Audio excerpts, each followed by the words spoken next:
नमस्कार, आखाडामध्ये आपल्या सगळ्यांचं स्वागत. मी निखिला. सगळ्यांच्या रिएक्शन तर आपण पाहणारच आहोत बजेटवर. मात्र आजच्या या अर्थसंकल्पामध्ये विरोधकांनी मात्र जोरदार टीका केली आहे. तर अर्थसंकल्प मांडणाऱ्या मोदी सरकारनं मात्र या अर्थसंकल्पामध्ये नेमकं काय आहे ते सांगण्याचा प्रयत्न केलाय.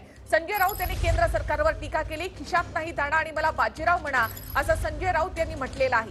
तसंच या बजेटमध्ये कुठेही महाराष्ट्र किंवा मुंबई दिसत नाही, अशी टीकाही संजय राऊत यांनी केली आहे. महाराष्ट्र शोधण्याचा प्रयत्न करत आहे, पण त्यात महाराष्ट्र काय दिसत नाही. खरं म्हणजे देशाच्या अर्थव्यवस्थेचा डोलार हा जो आहे, हा महाराष्ट्रातून मिळणाऱ्या महसुलावर, मुंबईतून खास कर महाराष्ट्रानं देशाला सातत्यानं देण्याची जाणत दाखवलेली आहे. तुमच्या खिशात काय आहे का? तुमच्या खिशात काही नाही. मराठीमध्ये एक म्हण आहे, खिशात नाही आणा आणि बाजीराव म्हणा. विरोधकांच्या या टीकेनंतर आपल्या सोबत या चर्चेमध्ये सहभागी होत आहेत विधान परिषदेचे विरोधी पक्षनेते प्रवीण दरेकर, उद्योजक श्रीराम दांडेकर आणि सीए निखिलेश सोमण या बजेटचा अर्थ आपल्याला सांगतील. मात्र सगळ्यात आधी राजकीय प्रतिक्रिया म्हणजे प्रवीण दरेकर, इथे संजय राऊतांनी वेगळी टीका केली आहे. तिथे अजित पवार म्हणतात की जनतेला मरणाच्या वाटेवर नेऊन ठेवलं या अर्थसंकल्पानं.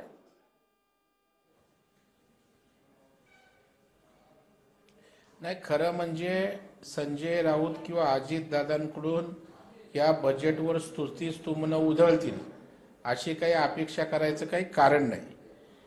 एक गोष्ट त्यांनी पाहिली नाही की राजकोषीय घट जीडीपीच्या 9.5% निर्धारित केलेली आहे. म्हणजे खिशात नाही दाणा, परंतु अर्थव्यवस्था त्या ठिकाणी चांगली होण्यासाठी नियोजन काय केले, जरा अर्थसंकल्पावर नजर टाकली असतील त्यांना कळेल. आता ही घट कमी करण्यासाठी साधारण 80,000 कोटी रुपये याची गरज आहे. मग हे पैसे कोण कराच्या माध्यमातून आपण घेणार आहोत का? तर नाही. अतिरिक्त कुठला भार आपल्या देशवासियांवर देणार आहोत का? तर नाही.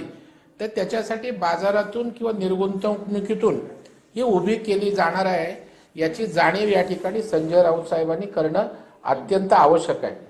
जेव्हा महाराष्ट्र सरकारचा बजेट होता त्यावेळेला काय झालंय याचे आकडे जरा त्यांनी तपासून पाहावं आणि 31 मार्चला त्या ठिकाणी येईल बजेट, त्यावेळेला खिशात दाणा आहे का, खिसा रिकामा आहे, त्यावेळेला त्यांना त्यावेळेला प्रतिक्रिया आपल्याला. दरेकर, यासाठी आपल्या सोबत शिवसेनेच्या नेत्या नीलम गोरे आणि काँग्रेसचे प्रवक्ते राजू वाघमारे येतील तेव्हा मी त्यांची राजकीय प्रतिक्रिया यावर घेईनच. मात्र दरेकर, तुम्ही असं म्हणालात की सर्वसामान्यांच्या खिशामध्ये तर हात घालण्यात आला नाही, मात्र मग पेट्रोल डिझेलवर सेस लावण्यात आलेला आहे. तो एक आहे. नोकरदारांना कोणत्याही प्रकारचा दिलासा यामध्ये देण्यात आलेला नाही. म्हणजे एक प्रकारे खिशात काही न टाकता खिशातून बाजूने म्हणजे अगदी वळती बाजू घेऊन ते खिशातून काढण्याचा प्रयत्न सरकारनं केला, असा आरोपही विरोधक करतायत. नाही, एक लक्षात घ्या, फक्त जी आपण जर पेट्रोल डिझेलचं सोडलं तर कुठनं खिशातनं काय काढलेलं आहे. आता पेट्रोल डिझेलच्या संदर्भात त्या ठिकाणी वारंवार केंद्र सरकारची इच्छा होती, आमची मागणी होती की जीएसटीच्या कक्षेत घ्या. परंतु जे भाजप विरोधी जी सरकार आहेत त्यांची जीएसटी काउन्सिलमध्ये जीएसटीच्या कक्षेत पेट्रोल डिझेल त्या ठिकाणी घ्यायचं थांबवलं गेलं आणि त्याच्यामुळे शेवटी हा जो डिफिसिट काय येणार आहे हा कुठून शेवटी देश चालवत असताना, अर्थव्यवस्था करत असताना, मग जर खिशात पैसे त्या ठिकाणी इतर मार्गाने आपण काढायचे नाहीत, मग आपण कुठून पैसे उभे करणार. आज कोरोनाच्या संकटामध्ये त्या ठिकाणी प्रोडक्शन ठप्प झालं, त्या ठिकाणी येणारे रेव्हेन्यू असेल किंवा कराच्या माध्यमातून पैसे झाले आणि मग देश चालवत असताना त्या ठिकाणी पैसे कुठून तरी उपलब्ध करायला पाहिजेत ना. आणि मग अशा वेळेला त्या ठिकाणी अत्यंत नीटपणे विचार करून हा बजेट या ठिकाणी मांडलाय आणि आपण बघाल की हा बजेट सर्वसमावेशक असा बजेट या ठिकाणी आहे आणि कोरोनाच्या संकट काळात एक कॉन्फिडन्स देण्याचा प्रयत्न आहे. आपण ज्या शेतकऱ्यांविषयी बोलतो, काय का शेतकऱ्यांची कुठं प्रतिक्रिया की आमच्यासाठी काही नाही, पुढारीच फक्त राजकीय नेते बोलतायत. 16,50,000 कोटीचं अभूतपूर्व कर्ज उभारण्याची त्या ठिकाणी तरतूद त्या ठिकाणी केली गेलेली आहे. याचं कौतुक आपण करणार आहोत की नाही. त्या ठिकाणी इन्फ्रास्ट्रक्चरसाठी, शेतीला पूरक सिंचन असेल, इतर पायाभूत सुविधांसाठी बजेटची तरतूद करण्यात आलेली आहे. त्याचं नाही का आपण समर्थन करायचं. आज त्या ठिकाणी युवा असेल, आज उद्योगधंद्याला प्रोत्साहन देत असताना स्टार्टअप योजनेला त्या ठिकाणी महत्व दिलंय. मोठ्या प्रमाणावर आपण बघाल की स्टार्टअप योजनेसाठी त्या ठिकाणी 1 वर्षासाठी त्या ठिकाणी करच कुठले आकारायचे नाहीत. अशा प्रकारे ज्येष्ठ नागरिकांसाठी असेल, त्यांच्या पेन्शनवर टॅक्स नाही कुठल्याही प्रकारचा, असे जे लोकांना त्या ठिकाणी महत्वाचे त्यांच्या जीवनाशी निगडीत विषय आहेत ते त्या ठिकाणी सरकारने त्यांना त्रास होणार नाही याची काळजी घेण्याचा अत्यंत प्रवीणजी, मी येते तुमच्याकडे पुन्हा एकदा. उद्योजक श्रीराम दांडेकर आपल्या सोबत आहे. मला उद्योग क्षेत्रासाठी खरंच उद्योग क्षेत्रामध्ये तसं आनंदाचं वातावरण आहे का? स्टॉक मार्केटमध्ये त्याचा झलक तिथे दिसलेली आहे, मात्र खरंच काही आहे की ज्यामुळे कोरोना काळामध्ये जो काही डबघाईला गेलेला आहे किंवा जे संकट आलं होतं त्यामधून उभारी घेऊ शकेल उद्योग क्षेत्र? मी तर असं म्हणेन की कोरोनाचं सगळं संकट आपल्या देशावर आणि जगावर आलं ते जणू काही दुसऱ्या महायुद्धानंतर जी परिस्थिती होती युरोपमध्ये, त्याच्यानंतर युरोपने त्यातनं बाहेर येण्याकरता काय केलं असं जर आपण अभ्यास केला असेल, साधारण थोडंसं तशाच प्रकारची पावलं आपल्या सरकारने उचलले असं मला वाटतं.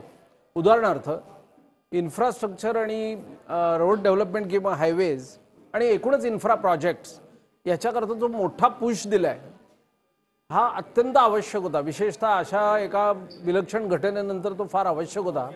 त्याच्यामुळे रोजगार निर्मिती तर होणारच आहे आणि उद्योगांना एक प्रकारे दळणवळणाकरता आणि एकूणच वाहतुकीकरता फार अतिशय चांगलं होणार आहे. त्यामुळे ती चांगली स्टेप आहे आणि मी त्याचं नक्कीच स्वागत करीन.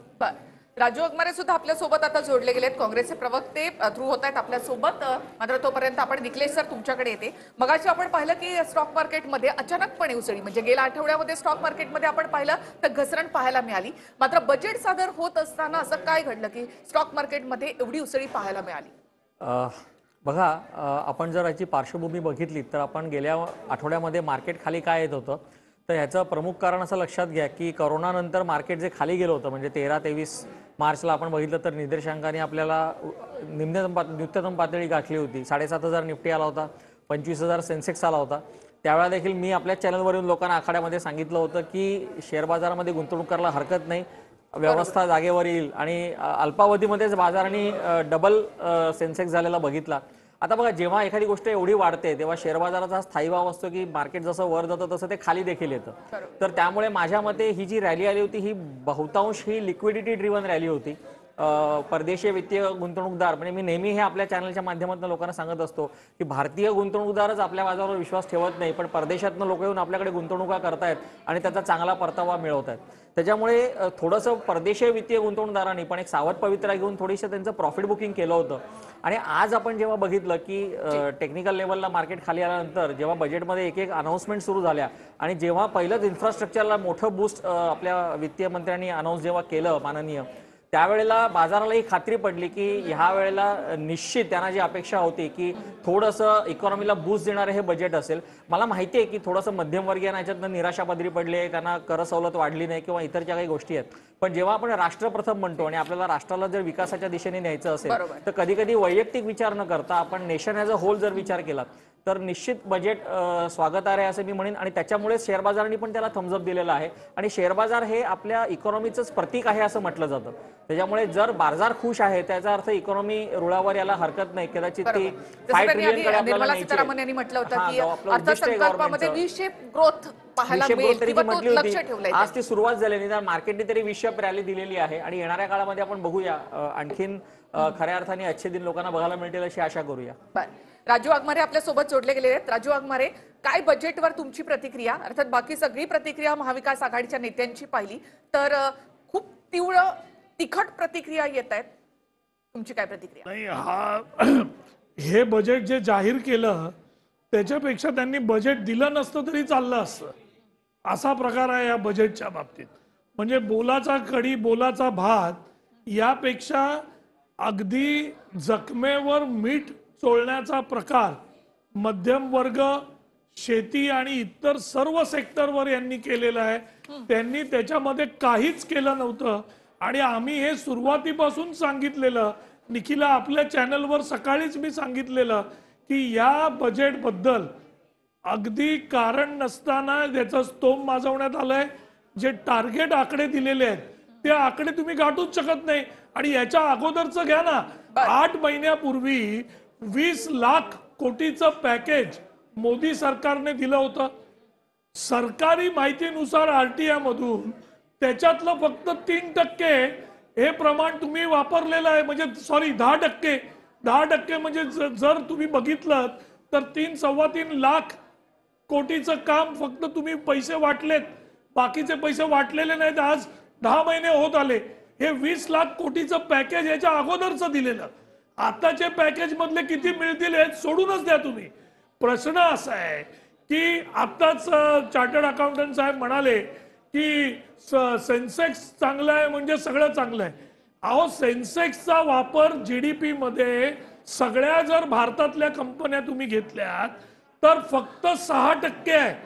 त्याच्यातला 2% या मोठ्या कंपन्या आहेत ज्या सरकारी आहेत. या बीपीएल, आयबीपी वगैरे या सगळ्या कंपन्या घेतल्या तर बाकीच्या कंपन्या म्हणजे यांचा 2% आणि बाकीच्या 4%, 6% ज्याचा फरक जीडीपी बनून पडतो त्याच्यामध्ये उसळी आली काय आणि ते शेअर मार्केट खाली गेलं काय. जीडीपीच्या 6% प्रमाणाला तुम्ही काय करणार आहात. प्रश्न असा आहे, सर्वसामान्यांना, मध्यमवर्गीयांना, या देशातील गरीब, कामगार या सगळ्या लोकांच्या तोंडाला पाने पुसण्याचं काम या बजेटने केलेलं आहे. नक्कीच. शिवसेनेच्या ज्येष्ठ नेत्या डॉक्टर नीलम गोरे देखील आपल्या सोबत जोडल्या गेलेल्या आहेत. नीलमताई, मी येते तुमच्याकडे. आधी प्रवीण दरेकरांची रिॲक्शन मी यावर घेते. प्रवीणजी.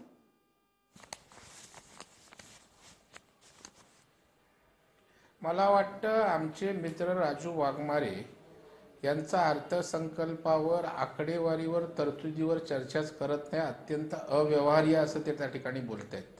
आपल्याकडं मूल्यमापन करणारा आपण स्टॉक एक्सचेंजमध्ये जे नीचांक किंवा उच्चांक होतात त्याच्यावर आपण आत्तापर्यंतची एक पद्धत आहे की आपण अर्थव्यवस्था आपण समजत असतो. आणि जर या ठिकाणी आता दोन्ही मगाशी विश्लेषक, मला नावं नाही माहीत, ते तर कोणत्या पक्षाचे नाहीत, कोणाच्या बाजूचे नाहीत. पहिल्याही विश्लेषकांनी त्या ठिकाणी सांगितलं, तज्ज्ञांनी या विषयातल्या, की या ठिकाणी इन्फ्रास्ट्रक्चरवर जो खर्च केला आहे हा दिशादर्शक आणि चांगला आहे. आणि दुसऱ्या विश्लेषकांनी अर्थसंकल्पावर स्वागतार्ह असल्याचं म्हटलं. राजकीय लोक आम्ही आमच्या सोयीची भूमिका त्या ठिकाणी म्हणणार, पण या अर्थसंकल्प खराब कसा आहे तर त्याचे मुद्दे मांडावे. राजू वाघमारे, त्या प्रत्येक मुद्द्याचं उत्तर द्यायला मी या ठिकाणी तयार आहे. आपण बघाल की पायाभूत सुविधांसाठी 5 लाख कोटी रुपयांचं कर्ज त्या ठिकाणी उभारण्याची तरतूद त्या ठिकाणी करण्यात आलेली आहे. आणि समाजातील इन्फ्रास्ट्रक्चर बरोबर सर्व घटकाला समाधान देण्याचा प्रयत्न आहे.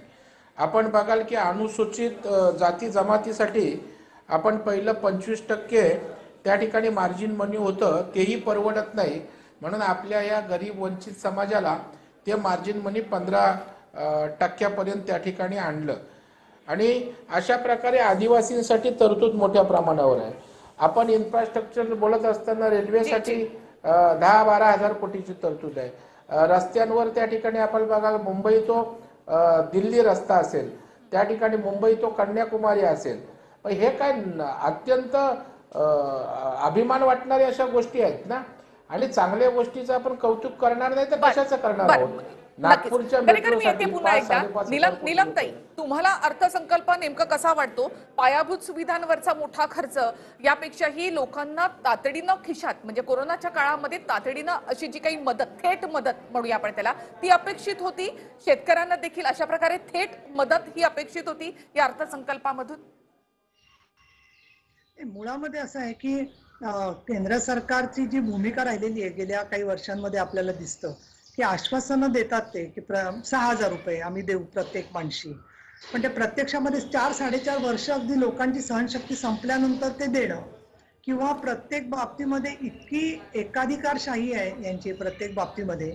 आणि देत असताना कुठली गोष्ट ज्याला आपण म्हणू की अशी दिलखुलासपणे ते देतच नाहीत. त्याच्यात मी उदाहरण देते, फास्ट जाते, पण महत्वाचं म्हणजे मला आधी सांगायचं की 35,000 कोटी रुपये जे कोविड व्हॅक्सिनसाठी व्यवस्था केली आहे ती चांगली आहे असं माझं मत आहे. याच्यामधली जी आहे ते आवश्यक होतं, आजच्या दृष्टीने ती गरज होती. दुसरं, आरोग्य विषयक तरतूद केली, याच्याबद्दल काही केंद्र सरकारने पाठ ठाकून थोपटून घ्यायची गरज नाही. यासाठी नाहीये की कोविडच्या सगळ्या उदाहरणावरूनच आपल्याला धडा मिळालेला आहे मोठा की की त्यात आपण एका बाजूला खाजगी हॉस्पिटल्स किंवा निमसरकारी हॉस्पिटल सरकारी जमिनीवर उभारलेली इतकी मजबूत केली, आणि ते प्रवीण दरेकरांनाही माहिती आहे की ती हॉस्पिटल्स कशा प्रमाणात लोकांचं शोषण करतात, आणि आपल्या सारखा मध्यम वर्ग सगळ्या याच्यामधला समाजामधला हा मुख्यतः सरकारी हॉस्पिटलमध्ये जाण्यापेक्षा खाजगी हॉस्पिटलमध्ये जात होता गेली 10-15 वर्ष पाहिलं तर चित्र आपण.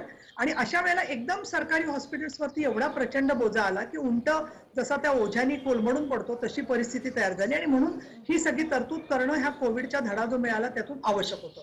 त्याच्या पुढचा मुद्दा मी पायाभूत सुविधांचा येते, आणि निखिला तुम्ही एक्झॅक्टली ज्याला आपण म्हणू की मेक जी असते त्याच्याबद्दलच आहे. मी असं पण पायाभूत सुविधा आवश्यक आहे, आवश्यक नाही तसं कोणीच म्हणणार नाही, परंतु प्रश्न असा आहे की ज्या पायाभूत सुविधा रस्ते किंवा आरोग्यासाठी लागणाऱ्या इन्फ्रास्ट्रक्चर आहे, शाळांच्या दुरुस्त्या आहेत, सगळ्या पायाभूत सुविधांसाठी आपण कशावर अवलंबून आहोत? मोठ्या प्रमाणात कंत्राटी मजूर आणि असंघटित मजुरांवरती आपण अवलंबून आहोत. त्याच्यात किमान वेतनाची आपण अंमलबजावणी करणार असं म्हटलेलं आहे सरकारने, परंतु या असंघटित क्षेत्रातले मजुरांची जी प्रचंड संख्या वाढली आपण पाहिलं तर त्यांचं संपूर्ण कंबरड याच्यामध्ये मोडलेलं आहे या सगळ्या परिस्थितीच्या मध्ये. म्हणजे आधी एकदा नोटबंदीने आणि दुसऱ्यांदा परत या कोविडच्या परिस्थितीने. अशा वेळेला आवश्यक काय आहे की ज्या असंघटितांच्या श्रमाच्या डोलाऱ्यावर पायाभूत सुविधा किंवा संघटित क्षेत्र उभं आहे, त्या असंघटित क्षेत्रासाठी आपण काय देतो, त्यांच्यासाठी कसं संरक्षण देतो, त्याची काय तरतूद केली. उलट कामगार विषयक कायदे कमकुवत सातत्याने करत चाललेले केंद्र सरकार, सगळ्या कामगार संघटना त्याच्यात बोलतायत, आणि म्हणून मला मुद्दा त्याच्यात असं वाटतं की दृष्टिकोन जो आहे ना त्याच्यात अंमलबजावणी परत कशी होणार हा एक मोठा प्रश्न असतो प्रत्येक बाबतीमध्ये. आणि बजेटच्या आपण तरतुदी जर का पाहिल्या तर काही आकडे विस्मयजनक आहेत. त्याच्यामध्ये असं दिसतंय आपल्याला की विमेन अँड डेव्हलपमेंट, महिला सक्षमीकरणाचा उल्लेख केलेला आहे निर्मला सीतारामन यांची, ती चांगली गोष्ट आहे. पण त्या उल्लेखाच्या बरोबर मी हेडमध्ये जाते आता मुद्दामून 23, 24, 25, 26, 27 हा जो डिमांड नंबर 100 मधले आहे त्याच्यात असं स्पष्ट दिसतंय आपल्याला की बजेट जे आहे ते कमी झालेलं आहे आणि उणे बजेट आहे. आणि बाकीच्या ठिकाणी तर आपल्याला काही बजेट सगळीकडे ना आकड्यांची तोडमोड करून त्याच्यामध्ये प्रत्यक्षात वस्तुस्थिती काय आहे, 2000 कोटी रुपयाचा निर्भया फंड 1500 कोटीवर, आणि आता निर्भया फंडासाठी किती निधी आहे प्रवीण दरेकरांना माहिती असेल तर त्यांनी मला सांगावी. माझा काही कमीपणा मला वाटणार नाही त्याच्यामध्ये, त्या तुमच्यापैकी कुणालाही, की निर्भया फंडासाठी किती तरतूद केलेली आहे. त्यामुळे महिला सुरक्षिततेचं म्हणणं ठीक आहे, पण प्रत्यक्षात पायाभूत सुविधा जर का दिल्या नाहीत तर कायद्यांची अंमलबजावणी कशी होणार हा सगळा प्रश्न येतो ना. आणि मुंबई आणि महाराष्ट्र याच्याबद्दल तर एकदम म्हणजे ज्याला आपण म्हणू की दुजाभावाची भूमिका आपल्याला दिसून येते. ज्या राज्यात पश्चिम बंगाल आणि आसाम याचा उल्लेख व्हायला, नॉर्थ ईस्टच्या राज्यांची आपण जर का तरतूद पाहिली तर ती तरतूद या महिला विषयक बघितली तर ती 19,524 कोटी आहे, आणि grants in aid to state government 160 कोटी दिसत आहेत. म्हणजे 50 पटीने फरक दिसतोय त्याच्यामध्ये जवळजवळ. की ठीक आहे नॉर्थ ईस्टला द्या तुम्ही, पण जे लोक दबाव तंत्र आणतात, असं उपद्रव मूल्य करतात, त्यांना देणं भाग पडतं, कारण तिथे चायना वगैरे धोका सगळा आहे. पण महाराष्ट्राची लोक जी आहेत त्याच्यात बरेचसे लोक तर एवढे नतमस्तकात आहे आधी केंद्र सरकारला भाजपशी संबंधित की ते खरं बोलूच शकत नाही अनेक गोष्टी. आणि मुंबई आणि महाराष्ट्राबद्दल तर लोकल ट्रेन्स असतील, दुजाभाव सगळा केलेला आहे, जीएसटीचे पैसे अजून मिळाले. खूप राग येतो आमच्या या स्नेही सगळ्या आहेत टीकाकारांना की तुम्ही जीएसटीचं काढता. अरे पण काढणार नाही तर काय, जीएसटी देण्याच्या संदर्भात आणि मग परत आता म्हणतात की तुम्ही याच्यात सुद्धा इन्क्लूड करा, काय पेट्रोल आणि डिझेलचा सुद्धा परतावा इन्क्लूड करा. तर या प्रकारे मग त्याच वेळेला विरोध केला त्याची कारण स्पष्ट आहेत त्याच्यात जी आहेत ती.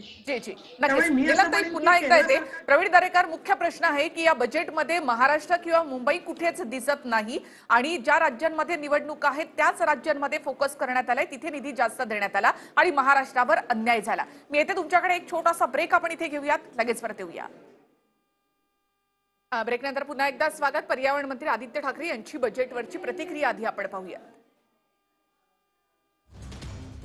पर्यावरण मंत्री आदित्य ठाकरे आमच्यावर आहेत. सर, समाधानी आहेत? काय वाटतं या बजेट? बजेट जर बघितलं तर काही काही चांगल्या गोष्टी नक्कीच आहेत आणि देशासाठी महत्त्वाच्या गोष्टी आहेत. पण जसं आता मी हायड्रोजन मिशनचं बोललो किंवा त्याच्यात काही एअर पोल्युशनसाठी आहे वगैरे, पण ह्या सगळ्या गोष्टी बघितल्यानंतर देखील काही राज्यांना जिथे निवडणूक आहेत योगायोगाने कदाचित तिथे जास्ती बजेट दिलं जाते का हा मोठा प्रश्न आहेच. आणि ज्या पद्धतीने महाराष्ट्रावर अन्याय होतोय अशा पद्धतीची टीका होते, आणि आम जो लॉकडाऊन मधला टॅक्स पेअर आहे त्याला काही मिळालं नाही. मला वाटतं ते आहेच. परत 20 लाख कोटी जे अनाऊन्स केलेले कोविड पॅकेज म्हणून, त्याचं पुढे काय झालं हे देखील केंद्र सरकारने सांगावं. आणि आज जे काही बजेट म्हणून जाहीर केलं आहे ते ह्या राज्यांना कधी मिळणार, कसं मिळणार, हे पण थोडं पुढे एक क्लॅरिटी यावी त्याच्यावर. महाराष्ट्रावर आणि मुंबईवर अन्याय झाला असं मला वाटतं एकच आहे की मी जसं सांगितलं, जिथे निवडणुका आहेत कदाचित त्यांना जास्ती मिळाले, गिफ्ट सिटीला जास्ती मिळाले, पण त्या तुलनेत महाराष्ट्राला किंवा मुंबईला काय मिळालं हा एक मोठा प्रश्न आहे. आणि बेरोजगार युवकांच्या संदर्भात त्याचबरोबर शेतकऱ्यांच्या संदर्भात मोठी अपेक्षा होती. एक महत्त्वाचं म्हणजे बेरोजगारी जर आपल्याला ह्या देशातून थोडी जरी कमी करायची असेल, पर्यटन हा मोठा एक क्षेत्र आहेच.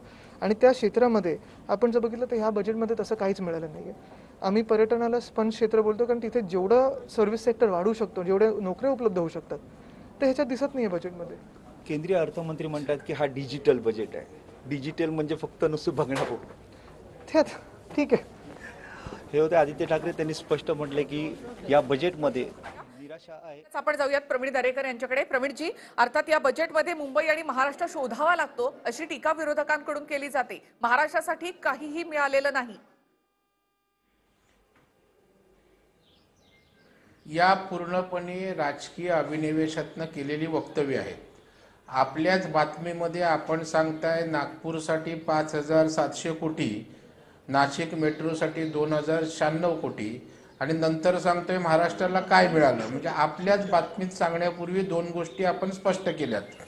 यासहित मी अनेक गोष्टी सांगेन ज्या महाराष्ट्राला मिळाल्यात. आता आपण आदित्यजी ठाकरेंचं वक्तव्य बघितल्यावर त्यांनी बहुतांशी समाधान व्यक्त केलं, परंतु त्यांनी काही नाही दिलं याच्यावर काहीच बोलले नाहीत. इतर ज्या पॉलिटिकल बोलायचं ते त्या राज्यांना दिलं, परंतु मी महाराष्ट्राला काय दिलं सांगतो. जसं या 2 शहरांसाठी मेट्रोसाठी 5,000 2,000 असे कोटी दिलेत, त्याचप्रमाणे मुंबई दिल्ली हा महामार्ग यासाठी तरतूद त्या ठिकाणी आहे. मुंबई कन्याकुमारी आहे यासाठी त्या ठिकाणी तरतूद केलेली आपल्याला दिसेल. आणि आपण आता कृषीसाठी केलेली 75,000 कोटीची तरतूद असेल. कृषी कर्जांसाठी त्या ठिकाणी 16,50,000 कोटीचं कर्ज उभारण्याची तरतूद असेल. त्यात महाराष्ट्र येत नाही का? पायाभूत सुविधा ज्या 5 लाख कोटी दिल्या आहेत त्याच्यात महाराष्ट्र येत नाही का? रेल्वेसाठी केलंय त्याच्यात महाराष्ट्र येत नाहीत का? अनुसूचित जाती जमातीसाठी त्याच्यात महाराष्ट्राचा अंतर्भाव नाही का? हे केवळ राजकीय उद्देशातनं त्या ठिकाणी यांचं बोलणं चालू आहे. सगळे चाचपडत आहेत. कुठेही टीका करायला काहीच त्या राज्यांसाठी केलेली तरतूद दिसते, तशी महाराष्ट्रासाठी ती तरतूद का दिसत नाही? जी निखिला, की नाही, आता आपण बघाल की ह्या ज्या गोष्टी सांगितल्या त्या महाराष्ट्रातल्याच आहेत ना. आता या ठिकाणी थेट तरतुदीची अपेक्षा करणाऱ्यांना माझी विचारणा आहे. जे मगाशी निलमताई गोरे म्हणाल्या की 6,000 रुपये शेतकऱ्याच्या अकाउंटमध्ये, अहो गेले देशभर 6,000 कोटी मोदी साहेबांनी त्याचं वितरण पण केलं आणि बिहारच्या निवडणुकीमध्ये त्याचा परिणाम पण झाला. तिथल्या लोकांनी भारतीय जनता पार्टीच्या ताब्यामध्ये सरकार दिलं. माझी नम्रपणे विचारणा आहे, ज्या वेळेला केंद्राकडे बोट दाखवता, गरीब कल्याण पॅकेजचा उल्लेख करता, अन्नधान्यासाठी पैसे दिले, पॅकेज दिले, आपण एक कवडी तरी दिली का महाराष्ट्राने पॅकेजच्या माध्यमातून?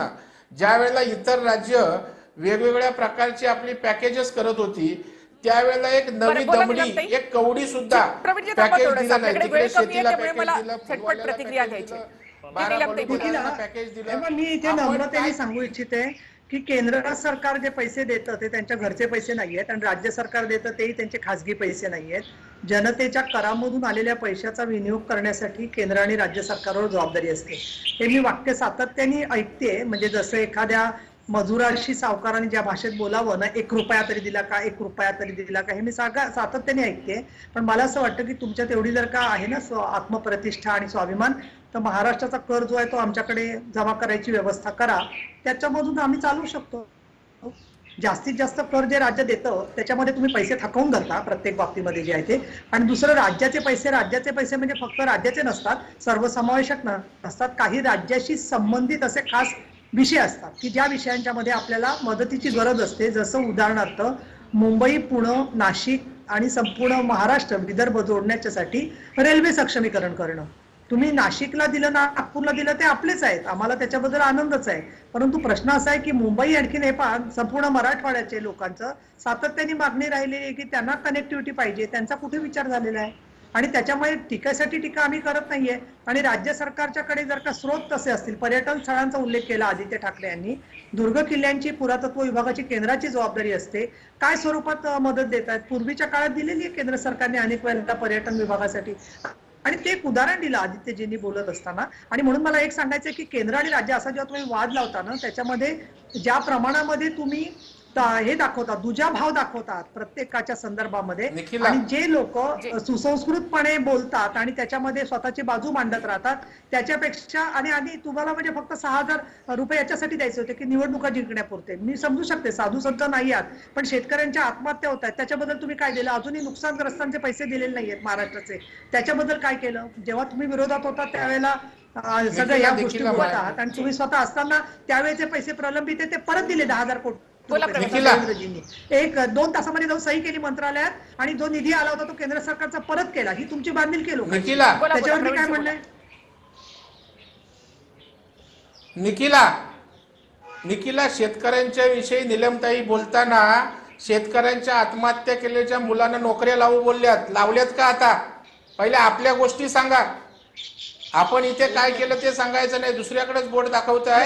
कामगारांच्या संदर्भात आपण बोललात, मी खुलासा करतो. या बजेटमध्ये कामगारांसाठी असंघटित कामगारांना संघटित कामगारांचे बेनिफिट मिळणार आहेत.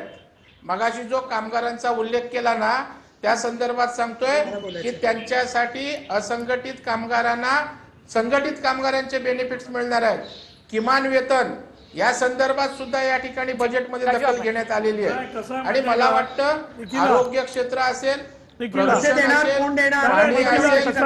असेल, प्रत्येक समाजाच्या सेक्टरला त्या ठिकाणी न्याय देण्याचा या बजेटमध्ये असंघटित कामगारांचा जेवढा छळ केला करोनामध्ये तो कोणीच केला नाही. आणि त्यावेळी पण असंघटित कामगार केंद्रातल्या कामगार खात्यामध्ये असंघटित कामगाराची जबाबदारी होती. ती जबाबदारी त्यांनी राज्यांवर टाकली, असंघटित कामगारांना देशोधडीला लावलं. आज महाराष्ट्राची परिस्थिती अशी आहे, 2 मेट्रो आणि 1 महामार्ग, ऐका, 2 मेट्रो आणि 1 महामार्ग सोडला, 2 मेट्रो 1 महामार्ग सोडला तर या महाराष्ट्र द्वेषी भाजपने केंद्रातल्या महाराष्ट्र आणि मुंबईसाठी काहीच दिलं नाही. ज्या राज्यामध्ये निवडणुका आहेत त्या राज्यातल्या लोकांना निधी द्यायचा ही यांची जुनी पद्धत आहे, कारण यांचं राजकारण फक्त निवडणुकीसाठी असतं. जो महाराष्ट्र या केंद्राला सगळ्यात जास्त कर देतो त्याच्याकडे तुम्ही असं दुर्लक्ष कसं करतात? आमचे जीएसटीचे पैसे 34,000 राज्य सरकारने त्यासाठी तुमच्याकडे येते. ज्या जीएसटीच्या परताव्याची मागणी राज्य सरकार करत होतं, केंद्राकडून तो मिळत नाही हा आरोप होत होता. राजकारणात तुम्हाला उडत नाही, मात्र काय नेमकं तथ्य आहे यामध्ये? राजू वाघमारे थोडंसं थांबा. बघा, तथ्य असं आपण असं म्हणूया की आता जो मी जसं म्हटलं की आपण राजकारणावर काही बोलणार नाही, पण जी परिस्थिती आहे की केंद्र सरकारकडे जो आपला कर जमा होतो त्यातला जो राज्याचा वाटा आहे हा केंद्र सरकारकडनं राज्याकडे यायला पाहिजे, हा आहेच आणि तो येतही असतो. आता त्याला कधी काही दिवस पुढे मागे झाले किंवा वेळ लागला तर त्याच्यावरनं राज्य सरकार याच्यावर आरोप करू शकते की आमचा वाटा आम्हाला वेळेवर मिळत नाही. पण तो वाटा वेळेवर मिळत नसला किंवा मिळाला नाही तर त्याला देखील काय कारण आहेत हे देखील आपण समजून घेणं आवश्यक आहे. कारण नॉर्मली जो जीएसटी कलेक्ट केला जातो तो नंतर जो राज्याचा हिस्सा आहे तो केंद्र सरकार स्वतःकडे कधीच ठेवत नाही, तो राज्य सरकारला ते परत पाठवून देते. आम्हाला दिलं नाही 34,000 कोटी, असं काय करताय? महाराष्ट्राला कुठे दिलेत केंद्राने? तेच तर सांगतोय. टीव्हीवरती बोलणं सोपं आहे की दिलंय का दिलं नाहीये, हे प्रत्यक्ष फॅक्ट्स आपल्याला तपासून बघावे लागतील. कारण समजावून सांगा दिलेत का पैसे केंद्राने? कसं काय तुम्ही सांगताय जीएसटीचे पैसे मिळाले नाहीत आम्हाला? आम्ही काय आणि स्वतः मुख्यमंत्री आणि उपमुख्यमंत्री आणि सगळे सरकारी अधिकारी सांगतायत, मग त्याच्याबद्दल तुम्ही त्यांना सांगा, समोरासमोर करा चर्चा. नाहीच सांगणार ना, असं कसं काय तुम्ही सांगताय? काहीतरी उगाच सांगू नका निराधार गोष्टी ज्या आहेत त्या. मी तेच सांगतोय की मला आता आता असतील इथे तुमचे बसल्यावरती प्रतिनिधी, मला निखिला, दोन्ही गोष्टी निराधार निखिला, वाटतात. निखिला, तुमचे प्रतिनिधी असतील मंत्रालयात, तिथे अर्थ विभागाच्या हा, सचिवांना तुम्ही check करू शकता. ताबडतोब खरं. पाठवा आणि ऑनलाईन घ्या. मी आव्हान पैसे देते, आलेले नाहीये. मी आव्हान देते तुम्ही अर्थ विभागाच्या लोकांना विचारा. ते म्हणाले नाही आम्हाला मिळालेत पैसे, आम्ही विधान मागे घेऊ. खोटं कसं काय आम्ही पण सांगणार? ऑथेंटिक बोलतो ना, आम्ही उगाच कशाला असं बोलणार आहे. नाही नाही, ते आम्ही- आम्हाला आता उगाच बोलून काय असं जसं करायचं नाही नाही, जसं नाहीये. नीलमताई इच्छा आता नाही म्हणाल्या अशी वागायची. तसं उद्या TV9 नी ह्याच्यावर एक वेगळा कार्यक्रम करावा की खरंच GSTचे पैसे हे राज्य सरकारला मिळालेत की नाही. मी तर म्हणतो TV9 नी याच्यावर शोध घ्यावा आणि त्यांचं लोकांकडे काय आव्हान असेल मी ते वस्तू- स्वीकारतो. तज्ञ लोकांना बोलवा, नीलमताईंना बोलवा. जीएसटीच्या पैशाच्या संदर्भात काय प्रणाली जीएसटीचे आहे आणि पैसे आपले कसे मिळालेले पैसे आलेले आहेत नाहीत आवश्यकते. हे ते पटवून अगदी देऊ. आव्हान वेगळी आम्ही चर्चा स्वीकारायला नाही. मी तयार आव्हान आहोत. स्वीकारतो त्यांचं. कसे काय मिळाले पैसे, कधी दिलेत तुम्ही पैसे? मी सांगते, आता ज्या जिथे निवडणूक आहे तिकडे 35,000 40,000 GST ची पहिली कोटी प्रणाली तुम्ही समजून देताय. घ्या. तुम्ही आम्ही 15-20 वर्ष आहोत अहो, राजकारणामध्ये. पायाभूत सोमनजी, सुविधांचे तुम्ही हुशार पैसे आहेत. असाल, पण त्याच्यातले आम्ही पण- 20% आम्ही पण खरं पैसे बोलतो. पश्चिम आम्हाला बंगालला खोटं दिले. बोलायची सवयच नाहीये मुळामध्ये, कळलं का? त्याच्यामुळे आम्ही खोटं बोलण्याचा प्रश्नच उद्भवत नाही. आपण चार्टर्ड अकाउंटंट म्हणजे तुम्हाला पण सोर्स असेल सगळा. त्याच्यामुळे आता आपल्या चर्चेत जाऊन कुठेतरी शब्दाला कलाटणी द्यायची, याला बौद्धिक अहंकार म्हणतात. दुसरं काही म्हणत नाही, कळलं का? नाही त्याच्यामध्ये हा नाही, एक लक्षात जनतेच्या घ्या, मी चार्टर्ड गोरगरिबांच्या अकाउंटंट असतो तरी मी पैशाचा काय विषय आहे. महाराष्ट्र सरकारचा चार्टर्ड अकाउंटंट नाहीये. माझ्या समोर जर फॅक्ट असतील तर त्याच्यावरनं मी बोलू शकतो. ते पण तुम्ही असं बोला की तुम्हाला मी आता- माहित नाही, नाही, तेच पण सांगितलं. आम्हाला माहिती नाही, आहे. नाही, तुम्ही मी हे आता- बोलू मी नका आता काय की सांगितलं, त्यांनी मला पैसे दोन्ही- दिलेत, त्यांनी पैसे दिले नाही नाही नाही, मी आता असं सांगितलं तुमचे जे- की मला ज्यांचे दोन्ही brief राजकीय घेतलेत पक्षांवरती मी आता मला काही वाटतं भरोसा देऊ अशा शकत नाही, प्रकारे माझ्याकडे फॅक्ट नाही. दुसऱ्याचा तुम्ही बोलते बौद्धिक विषय बोलूच अहंकार नका. काढणं म्हणजे मला वाटतं चर्चेच्या संदर्भात मला वाटतं वेगळ्या पद्धतीनं वक्तव्य होते असं मला वाटतं. प्रत्येकाची बौद्धिक पातळी असते, पण कोणाच्या अहंकारावर जायचं काय तोही आप नाही. चर्चेमध्ये सहभागी व्हा असं मी तुम्हाला सांगेन. क्या अंदर की बात है सगळी कळते. प्रवीणजी तुम्ही हुशार विरोधी पक्षनेते आहात, मला मान्य येते, पण अशी हुशारी इकडे काही चालणार नाही त्याच्यामध्ये जे आहे ते. त्यामुळे निखिला मूळ मुद्द्यावर या जे, की नक्कीच. जीएसटीच्या बरोबर नाही असं बाकीच्या वैयक्तिक महाराष्ट्रात नका होत काही आई. नाही. तुम्हालाही मी बोलू शकतो. तुम्ही अति हुशार आहात. त्याच्यामुळे दुसऱ्याला बोलता पण येतं. आपणच काय शाणे होत असं काय ढोल पिटण्याची आवश्यकता नाही. दुसऱ्याचा बौद्धिक अहंकार, दुसरा हुशार आणि स्वतः अति शाणे. दुसऱ्याला पण कळतं ना. थोडस शांत व्हा दांडेकर. मी या GST त्याचा महाराष्ट्राचा वाटा 30,000 का 34,000 कोटी मिळाला नाही मिळाला मी याच्यावर काहीच बोलणार नाही, कारण त्याची माहिती नाही. माहिती नाही आम्हाला. आम्ही आणि कसं निश्चितच एवढं बोला. नाही तेवढंच नाही, सांगितलं आम्ही की मला आम्हाला माहिती नाही. वाटतं मला वाटतं माझे आम्ही माझ्या certified आधीचे जे नाही आहोत. वक्ते होते आपले हे टॅक्स कन्सल्टंट एक्सपर्ट, मला असं वाटतं त्यांनी ते असं म्हणाले, असं मी ऐकलं, तुम्ही फुटेज नंतर पाहू शकता, की ह्या जो निधी मिळाला नाहीये, समजा मिळाला नसेल तर त्याची कारणं काय आहेत याच्यात तपासात किंवा खोलात जा. पण मला माझा तो विषय नाही, त्यामुळे मी बोलणं बरोबर नाही त्याच्यामध्ये. त्यामुळे याच्यामध्ये कुठे काही राजकीय मी किंवा हे तज्ज्ञ यांची काही भूमिकाच नाही आहे. दंडेकर, एक ब्रेकवर जायचंय. मात्र रोजगार निर्मितीचं जे लक्ष सरकारनं आता ठेवलेलं आहे, पायाभूत सुविधांच्या माध्यमातून होणारा रोजगार निर्मिती आणि उद्योग क्षेत्रामधून होणारी रोजगार निर्मिती, ते लक्ष कशा प्रकारे पूर्ण होईल असं तुम्हाला वाटतं? त्यासाठी काही बळ देण्यात आलंय? मला वाटतं मी सुरुवातीला या चर्चेच्या अतिशय स्वागत केलं. इन्फ्रास्ट्रक्चर करता जो निधी सांगण्यात आलेला आहे आपल्या बजेटमध्ये, त्याचं मी पण स्वागत केलं. आणि मला असं वाटतं आदित्यजींनी पण त्याचं स्वागत केलं, त्याचं मेन्शन केलं. एक उद्योजक म्हणून याच्याकडे बघताना निश्चितच रोजगार निर्मिती जर व्हायला हवी असेल तर पायाभूत सुविधांमध्ये जेव्हा मोठा निधी दिला जातो त्यावेळेला रोजगार निर्मितीची शक्यता खूप वाढते. आता तो प्रत्यक्ष किती दिला जाणार आहे, तो खर्च कसा केला जाणार आहे, याच्यावरही लक्ष पाहिजे. आणि ते काम सरकारचे जे त्यांनी करावं. एकच त्याच्यामध्ये टाकतो जरूर. की गेल्या 2018, 19, 20 तर तुम्ही सोडून द्या करोना, पण 18-19 मध्ये पण पायाभूत सुविधासाठीची तरतूद केली होती. इन स्पाइट ऑफ दॅट जर अनएम्प्लॉयमेंट रेट जर तुम्ही बघाल तर तो रुरल मध्ये 9.2% आहे, अर्बन मध्ये 8.9% आहे. मग हे पैसे गेले कुठे? आणि ही बेरोजगारी जी वाढत चाललेली आहे त्याचं काय? बघा भाजपचं काय, भाजप फक्त मोठे आकडे सांगते, त्याचं इम्प्लिमेंटेशन कुठेच दिसत नाही. बरं, जाऊयात आपण प्रवीण भाऊंकडे. एक छोटासा ब्रेक इथे घेऊयात आणि लगेच परत येऊया. ब्रेक नंतर अगदी थोडक्यात मी रिॲक्शन घेते. आधी सगळ्यात आधी प्रवीण दरेकर यांची. प्रवीणजी, अगदी थोडक्यात प्रवीणजी. नाही, एक लक्षात ठेवा, रोजगार निर्मितीवर कसा भर दिलाय मी सांगतो. पायाभूत सुविधांसाठी जे पैसे उपलब्ध केलेत त्यातनं रोजगार निर्मिती होणार आहे. सरकारनं भांडवल निर्मितीवर त्या ठिकाणी भर दिलेला आहे. रेल्वेसाठी त्या ठिकाणी पैसे उपलब्ध करून दिलेत.